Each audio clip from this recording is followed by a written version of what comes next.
जय हिंद साथियों। मैं हूं lecturer Hari Singh sir, retired सूबेदार मेजर ऑनरेबल लेफ्टिनेंट।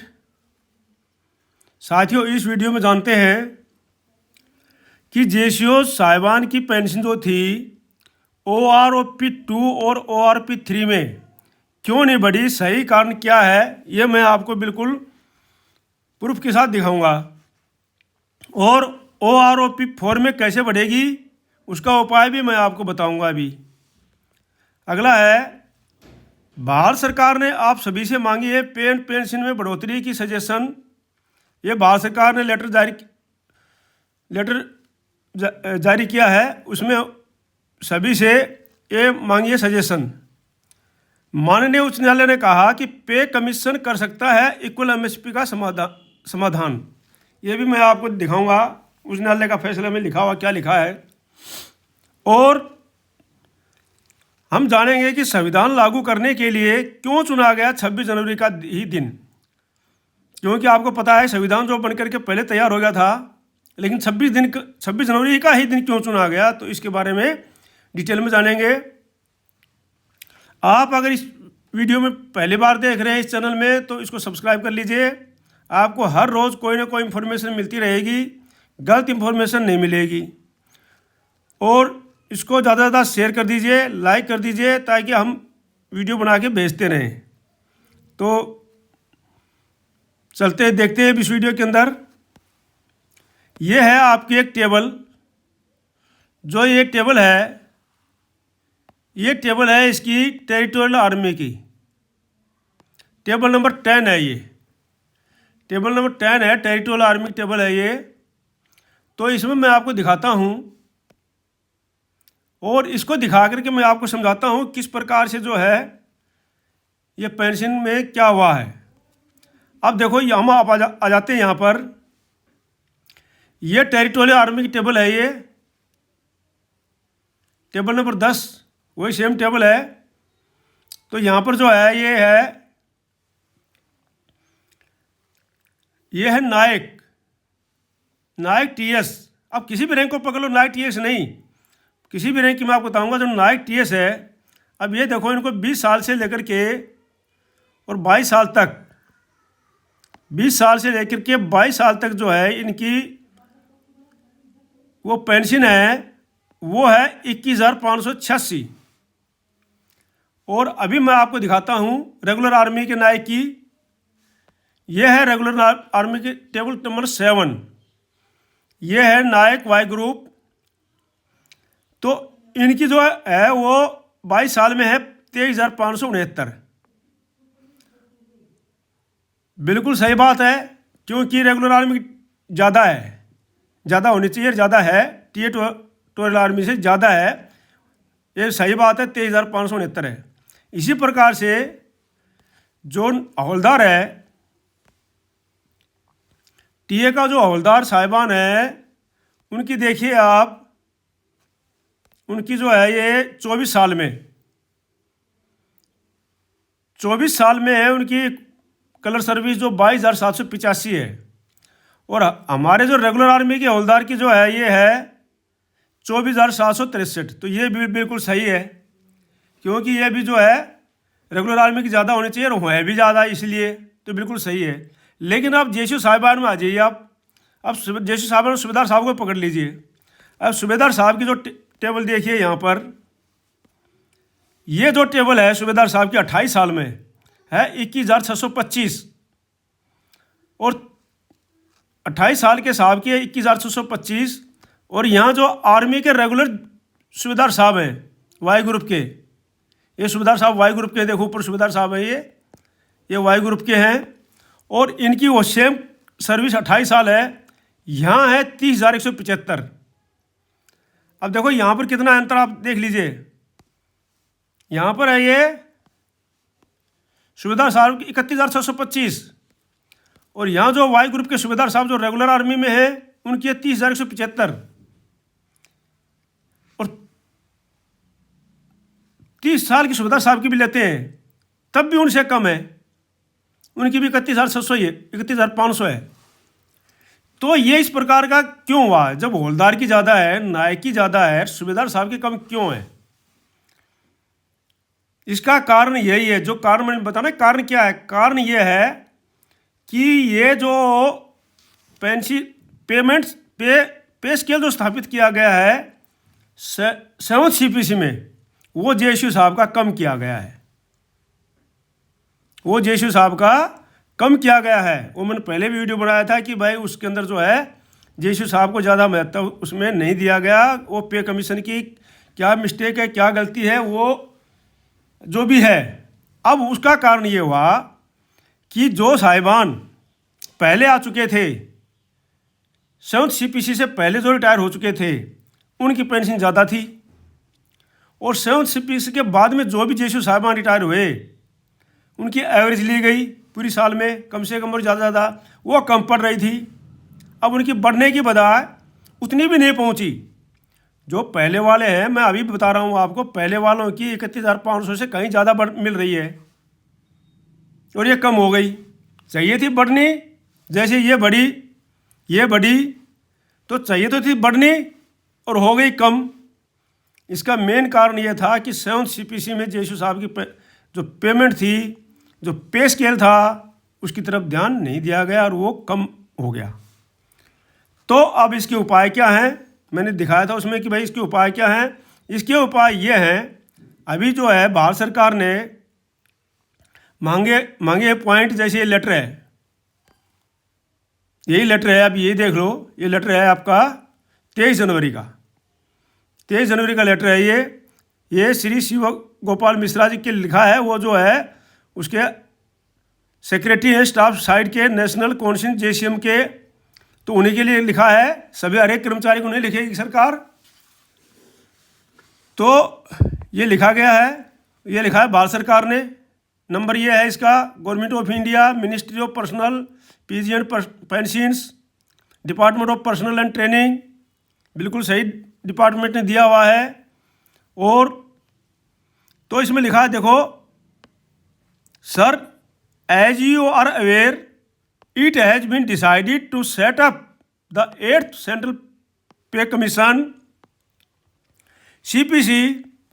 तो the terms of reference towards the 8th CPC are now to be finalized. अब फाइनलाइज हो गया है, आपको पता है कि आप ये फाइनलाइज हो गया है। It is therefore requested that suggestion of the staff side मतलब सभी कर्मचारी, पेंशनर्स जो भी हैं, आप लोग सब उसी के अंदर शामिल हो जाते हैं। वो अलग बात है, डिफेंस के लेटर जाएगा तो डिफेंस वालों की तरफ से जो पेंशनर ये रखते हैं, डिफेंस पर्सन तो नहीं रख सकते, हमको पता, आपको पता है, रखे जाते हैं वहाँ पर, हमने डेमो दिया था, रखे जाते हैं, लेकिन एक तरीका होता है उसका रखने का। उसका इस प्रकार से नहीं है कि जैसे इस प्रकार सिविल वाले रखते हैं। तो in this regard may please be send to the undersigned at this earliest. जल्दी से जल्दी जो है आप अपनी सजेशन भेजिए। तो अब हमारा जो जेएसयू साहिबान की 4th ORP में जो मैंने लिखा है उसमें कि 4th ORP आएगी, उसमें पेंशन कैसे बढ़ाएं, उसका उपाय ये है कि अभी हमारे जो मिनिस्ट्री ऑफ डिफेंस, जो भी हमारे ये जो संघ हैं, पेंशन डिपार्टमेंट के जितने भी संघ हैं, वो जो भी हैं, वो अपनी मांग को रखें और उसमें बताया जाए कि जेएसयू साहब की जो है पेमेंट के ऊपर ध्यान दिया जाए। अभी जब जेएसयू साहब, अब वैसे तो गवर्नमेंट तो इसने सरकार ने एक्शन ले लिया है इसका, क्योंकि सरकार ने एक्शन इसलिए ले लिया है कि सरकार ने पहले जेएसयू साहब के लिए गजेटेड ऑफिसर के वो निकाल दिया है। सेना ने, MOD ने इसका एक्शन ले लिया है कि पे कमीशन के सामने रखे हुए हमारे जेएसयू साहब जो है गजेटेड ऑफिसर हैं और गजेटेड ऑफिसर के बराबर इनकी पेंशन मिलनी चाहिए, तनख्वाह मिलनी चाहिए इनको। तो जब उनकी तनख्वाह बढ़ जाएगी तो ऑटोमेटिक जो है 2029 में जो ORP आएगी, उस समय जो पेंशन आएंगे, ये पे कमीशन के बाद में जो जेएसयू साहब पेंशन आएंगे, तो उनको जब तनख्वाह बढ़ी होगी तो ज़रूरी बात है कि उनकी पेंशन भी बढ़ी हुई मिलेगी और वो जो है आगे जेएसयू साहब की पेंशन ऑटोमेटिक 4th ORP में बढ़ जाएगी। तो ये है जेएसयू साहब की पेंशन बढ़ाने का, न बढ़ने का कारण और न बढ़ने का उपाय। तो ये आपको कैसे लगा? मेरे ख्याल से तो ये सही है, फिर भी आप अपने विचार लिख सकते हैं और ऊपर तक पहुंचा सकते हैं। आप ज़्यादा से ज़्यादा इसको शेयर कीजिए और लाइक कीजिए इसको और सब्सक्राइब कर लीजिए। अब आगे जो मैं आपको बता रहा हूँ वो है कि हाई कोर्ट ने बताया है कि भाई दिल्ली हाई कोर्ट ने लिखा, रिटर्न में लिखा है इसमें, ये जो है in the high court of Delhi at a New Delhi का जो है ये डिसीजन है 23/9/2000 कि भाई अभी ये जो इक्वल एमएसपी है जवान जेसीओ, क्योंकि ये केस चल रहा है काफ़ी समय से कि भाई जब जो है रिस्क सबके लिए बराबर ही है जवान जेसीओ ऑफिसर के लिए, तो फिर ये एमएसपी जो है मिलिट्री सर्विस पे जो है ये इसमें अंतर क्यों, इसमें इतना ज़्यादा अंतर क्यों है। तो इसके लिए माननीय न्यायालय ने सजेशन दिया था, ये दिया हुआ देखो, फिक्सेशंस ऑफ एमएसपी टू जेसीओज और commissioned officers including military nursing officers having been gone into by the pay commission and its recommendation in the respected दे टू having been expected by the component authority. तो ये component authority के द्वारा ये माना गया है और आगे भी उन्होंने लिखा है कि भाई जो है पे कमीशन ही इसकी जो है अप्रूव कर सकता है, मिलिट्री सर्विस पे जो है pay commission as approved by the government. और तो बोलता है कि जो अगला पे कमीशन आएगा उस आगे मैंने इसमें पूरा लेटर लिया नहीं है, उसमें लिखा हुआ है कि भाई पे कमीशन जो आएगा वो इसको सजेशन को इसको कर सकता है। वो मैंने इसमें देखा था लेकिन मैं इसमें एंट्री नहीं किया कि ज़्यादा वीडियो ज़्यादा लंबा हो जाएगा पढ़ेंगे तो इस प्रकार से उन्होंने सजेशन दिया था। अगला है ये कि रिपब्लिक डे 2025 संविधान लागू करने के लिए क्यों चुना गया था 26 जनवरी का ही दिन। इसके पीछे खास बात क्या है। बात सही है कि जो संविधान बनकर तैयार हो गया था, आप सबको पता होगा, नहीं भी पता तो मैं बता देता हूँ कि जनवरी 1949 में नहीं सॉरी मैं गलत बोल गया हूँ, नवंबर 1949 में जो है संविधान हमारा बनकर तैयार हो गया था। विशेषकर 26 नवंबर बताते हैं, 26 नवंबर को बनकर तैयार हो गया था, इसमें लिखा भी है बाहर।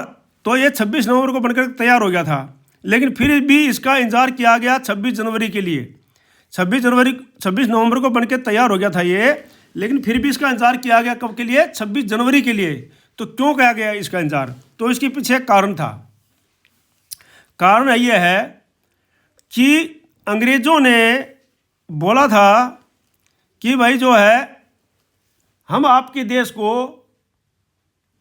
छोड़ के चले जाते हैं, लेकिन आप अपने लोकसभा राज्यसभा ये सारी संस्थाएं आप अपनी चला लो, लेकिन नाम हमारा रखना कि भाई हमारे नाम से चले ये सारी संस्थाएं।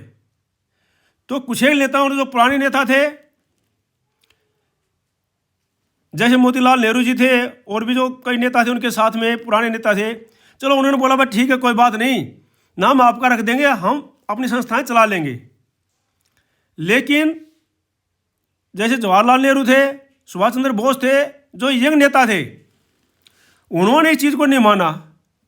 उन्होंने बोला नहीं, हम तो बिल्कुल ही एक स्वतंत्र राष्ट्र बनाएंगे जिसमें हमारा संविधान भी हमारा होगा, सब कुछ हमारा होगा, आपका तो बिल्कुल नाम निशान ही नहीं होगा, आपका हम कोई उस पर नहीं रखेंगे।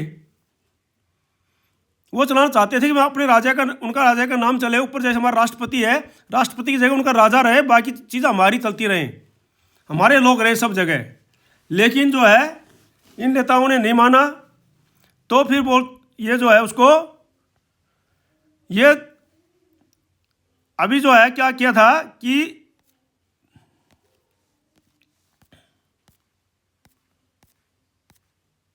हाँ मैं आपको दिखा रहा हूं एक महत्वपूर्ण पड़ाव